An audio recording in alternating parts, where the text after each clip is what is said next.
إن الله اصطفى آدم ونوحا وآل إبراهيم وآل عمران على العالمين ذرية بعضها من بعض والله سميع عليم. إذ قالت امرأة عمران رب إني نذرت لك ما في بطني محررا فتقبل مني إنك أنت السميع العليم.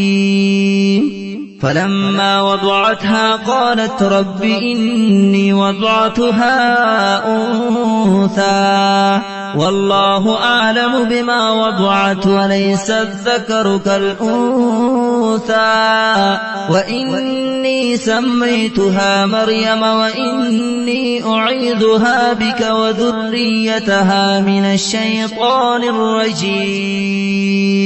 فتقبلها ربها بقبول حسن وأنبتها نباتا حسنا وكفلها زكريا كلما دخل عليها زكريا المحراب وجد عندها رزقا قال يا مريم أنى لك هذا قالت هو من عند الله إن الله يرزق من يشاء بغير حساب.